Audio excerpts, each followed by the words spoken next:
Merci. On nous demande de reconduire un contrat pour le gardiennage de la troisième plus importante station de traitement des eaux usées dans le monde à une entreprise qui a un bilan plutôt problématique. On a pu constater à la Ville de Montréal une tendance à la sous-traitance pour les agences de sécurité récemment, mais trop souvent, on découvre que ces agences ont effectivement de l'expérience avec le système judiciaire, mais pas de la façon qu'on souhaiterait. On sait qu'avec Sécuraction, on sait que cette entreprise a été évincée non seulement du gardiennage du quartier général de la Sûreté du Québec, mais aussi du quartier général de la police de Montréal sur la rue Saint-Urbain. L'entreprise a été évincée aussi du gardiennage du Palais de justice de Montréal et du centre judiciaire Gouin. Pourquoi est-ce que l'entreprise a été évincée du gardiennage de ces institutions? Les raisons n'ont pas été communiquées officiellement, mais on sait qu'il y avait des enquêtes en cours sur les dirigeants de cette entreprise. On sait que M. Éric Beaupré, PDG, unique actionnaire, propriétaire de Sécuraction, a plaidé coupable en 1994 à Recel parce qu'il avait en sa possession un Volkswagen décapotable volé. On sait que M. Éric Beaupré a été condamné à une sentence de 1 000 $ à être contribué à un organisme de charité et que 3 ans plus tard, il n'avait toujours pas payé cette amende.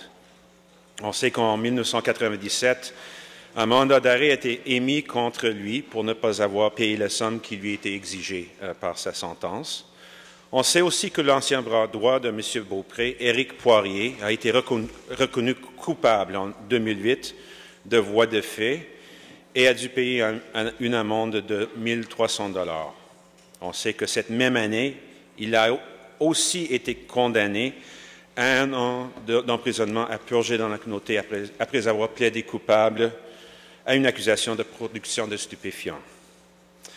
On sait que Éric Poirier aurait été vu à plusieurs reprises avec des membres du Hells Angels, selon un reportage d'André Noël, de Francis Veil et de Fabrice de Pierrebourg, qui a été publié dans la presse le 29 septembre 2010. On sait qu'en 2005, M. Éric Poirier, le bras droit du propriétaire de cette entreprise, il a répondu avec son frère à 6 chefs d'accusation de complot, extorsion de 200 000 $, agression armée, voies de fait graves et menaces de mort, des accusations qui ont été retirées après que la présumée victime ait décliné de témoigner.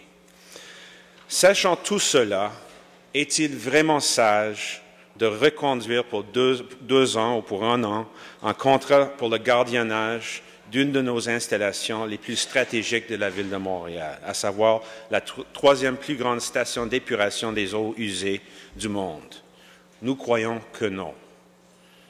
À la suite d'une autre intervention de ma part au sujet de la sous-traitance de la sécurité aux institutions publiques, M. Trudel m'avait assuré qu'une étude allait être effectuée sur les avantages et les désavantages de confier ce genre de service à nos propres employés, à nos cols bleus, et de ne plus accorder au privé des contrats pour ce type de service.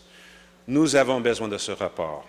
Nous voulons avoir accès aux conclusions de ce rapport et à la lumière des faits troublants qui ont été dévoilés par les médias et dans les tribunaux par rapport à cette entreprise, et dans l'absence du rapport qui nous permettrait de considérer une alternative à la sous-traitance de la sécurité, nous sommes obligés de voter contre l'octroi de ce contrat et j'encourage mes collègues des 2 autres formations politiques de faire pareil. Merci.